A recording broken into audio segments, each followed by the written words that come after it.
Right, Alexander, let's talk about two stories. Let's do an update on Belarus as to what's going on.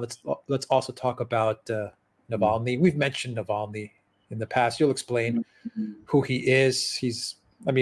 Real short, he's the most viable opposition to Putin, according to the Western media. He's the most viable.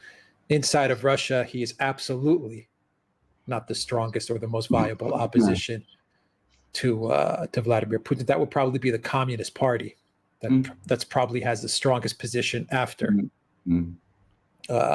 Vladimir Putin and the main ruling party of parliament in Russia. But anyway, Navalny's been poisoned, or he's had all kinds of stuff happen to him in the past, poisoned or arrested, and it's a never-ending story, it seems to me. And now here he is again. He says he was poisoned while he was flying from, I believe, Omsk, from Moscow to Omsk, Siberia, or from Siberia to Moscow. Anyway, it doesn't matter. He was drinking tea. He said, once again, the evil Kremlin poisoned him. Now the doctors are coming out and they're saying that it wasn't poison, but it's some metabolic disease. Anyway, Alexander, I don't really want to give too much oxygen to this because I don't think it's that huge of a story, especially inside Russia. Maybe it's more interesting to people outside Russia, given Navalny's probably more popular outside Russia. But I'll get into this story and break it down. I mean, you're absolutely right in what you've just said. I mean, there are many people in Russia who are critical of Vladimir Putin for all sorts of reasons. The biggest party which opposes him is the Communist Party. The most popular opposition politician to him is a man called Vladimir Zhirinovsky, who is on the nationalist right and who criticizes Putin from, patriotic nationalist perspectives. Navalny isn't even on the radar as far as most Russians are concerned. He was a blogger. He began an anti-corruption website called Rospil some years ago, about 8 or 9 years ago. That gained a certain amount of traction. He then branched out into politics. It then became very clear that he was a liberal, a neoliberal, pro-Western politician. That's not a kind of politics that's going to attract much favor amongst people in Russia. He tried to tack to the right by taking up nationalist positions, because the nationalists in Russia, of whom there are many, didn't buy it. So he's in fact a divisive and unpopular figure. He doesn't get more in national opinion polls than fractions of 1% of the vote. So I mean, he is simply not an important person. But what he has tried to do is he's tried to set up a network. He was touring, various places in Siberia ahead of local elections in the autumn, where his network is expected again to do very, very badly. He arrived in a city called Tomsk, which is in Siberia. He had tea at the airport cafe, got onto the plane, and fell ill. Now, always and invariably, whenever that happens, the stories that, he was poisoned by the Kremlin or by agents of the Kremlin or by people connected to the Kremlin in some way. I don't take that at all seriously. I don't believe it for one moment, for two reasons. Firstly, he is no conceivable threat to the Kremlin. And secondly, as it happens, over the last year or so, his star, which is already pretty dim, has been fading. I mean, he's had to close down his Rospil news site because he's now beset by legal actions brought by various people who claim he's libeled them. He's had financial problems. His popularity, such as it was, even in Moscow, seemed to have faded. I cannot see why the Kremlin, even if you assume the worst of the Kremlin, would waste its time and effort and time, coming after someone like Navalny. I mean, at the moment, they've got, real opponents to worry about, places like Khabarovsk. We talked about that a short while ago. We got nationalists here. We got communists there. Navalny is just an irrelevance. Now, he's been taken to this hospital in Tomsk. They've done tests on him there. They found no toxic substance in his blood. Also, There's a video which has turned up, CCTV footage of him drinking the tea, and it was brought to him by an aide from a cafe. The cafe would have had no idea that it was meant for Navalny. So it's difficult to see how anybody could have put a dose of anything in that tea. And there are German doctors there who will, I am sure, corroborate the diagnosis, which is that this is some kind of metabolic disorder that he suffers from. So, I think this is much ado about nothing in terms of political news. Obviously, when a man's life is in the balance, that is a serious matter for him and for his family and for his friends, and one wishes him well. But to imagine or suppose that there's some dark conspiracy behind it, I just don't believe it. Yeah. Let's leave it there, Alexander, and let's move on to what I think is a much more interesting story, which is the latest update from Belarus and Lukashenko speaking with Macron. I mean, Lukashenko is, love him or hate him, he is a colorful character. There's no doubt about it. And every now and then he says it like it is. So, I mean, he provides some good sound bites. Anyway, we did a video.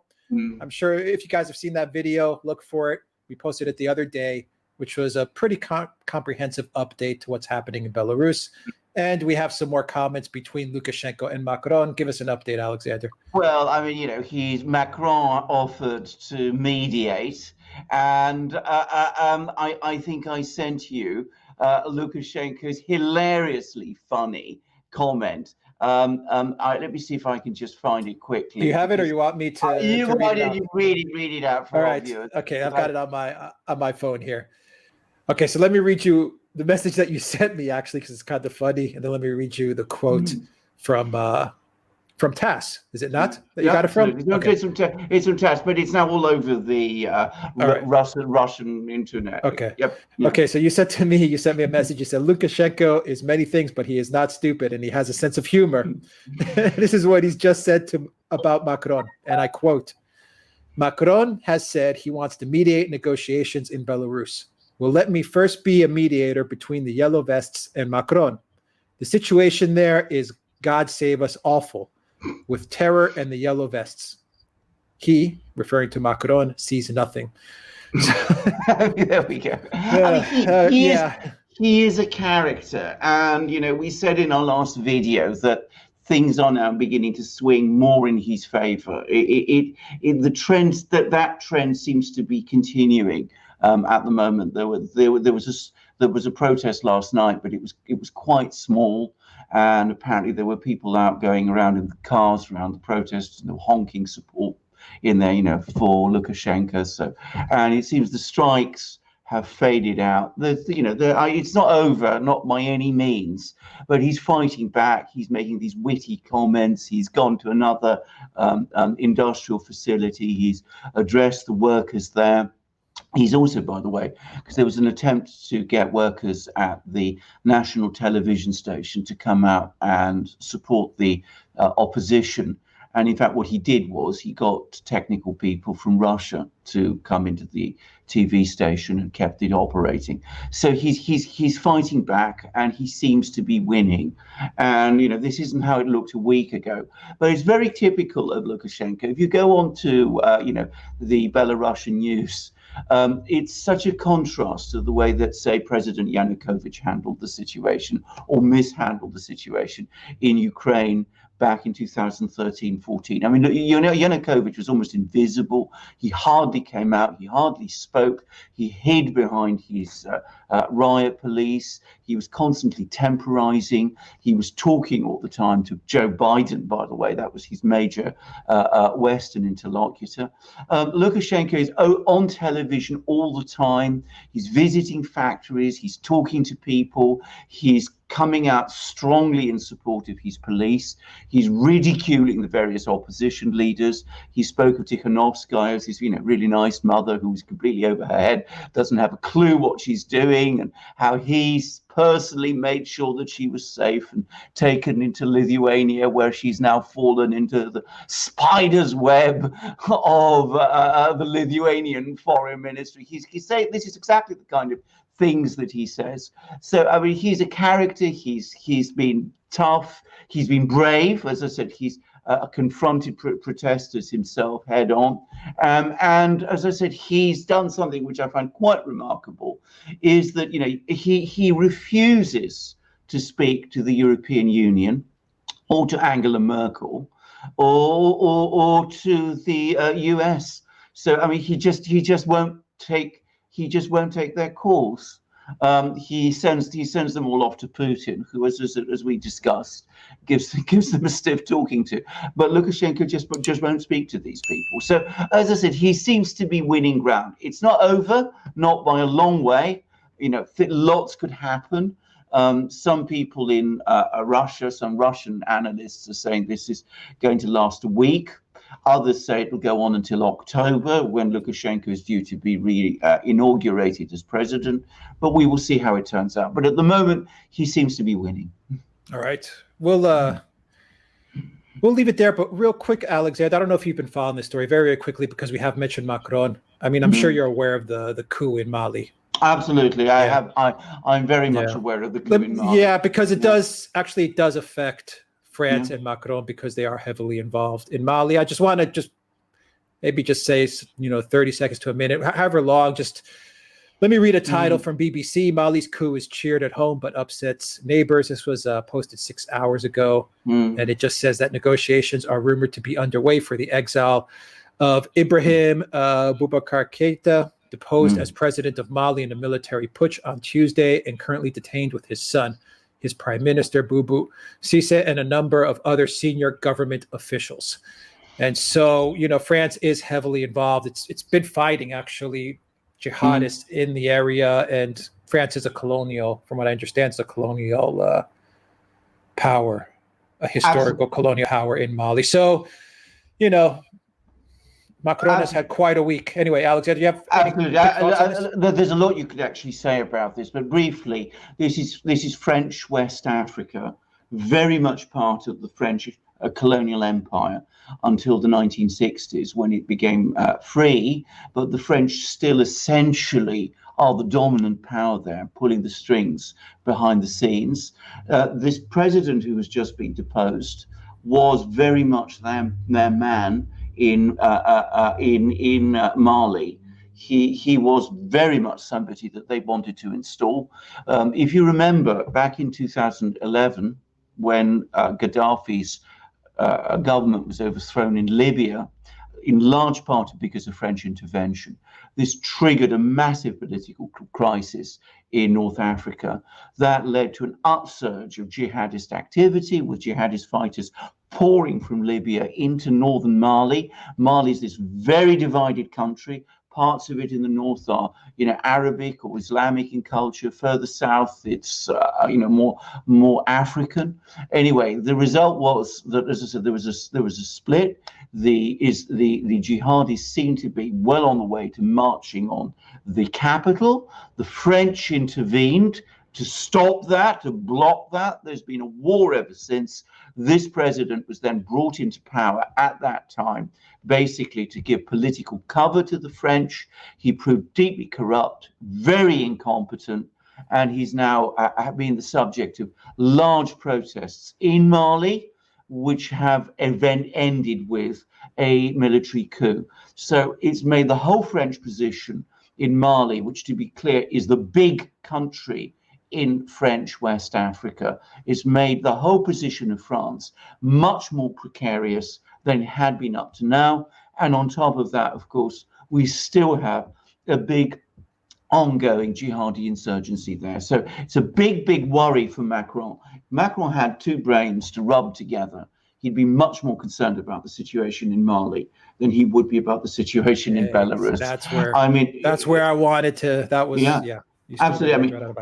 Bear in mind, there's two things to say. First of all, obviously, France has a lot of economic interests there, but if Mali were to fall under a jihadist, rule, that would be a massive geopolitical disaster.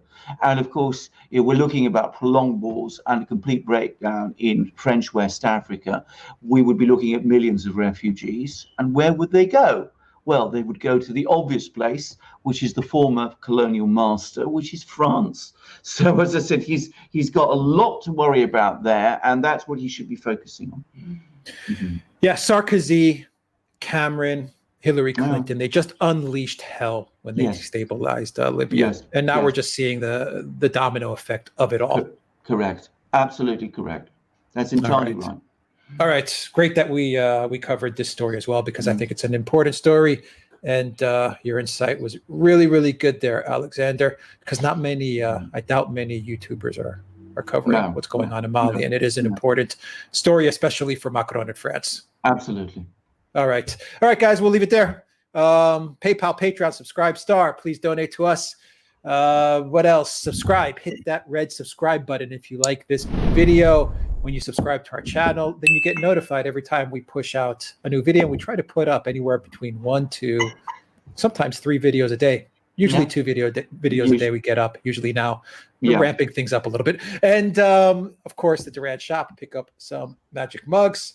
Yeah, I know you've also got some new enamel mugs as well. Enamel mugs as well. Here we are with Germany, and it's always there. And of course, you can see the wonderful new shirt I'm wearing, which has got the flag of the United Kingdom there. They're absolutely amazing shirts, and you'll find embroidered hats and baseball hats and all kinds of truckers' hats. I think you'll find them all on the shop. They're just looking amazing.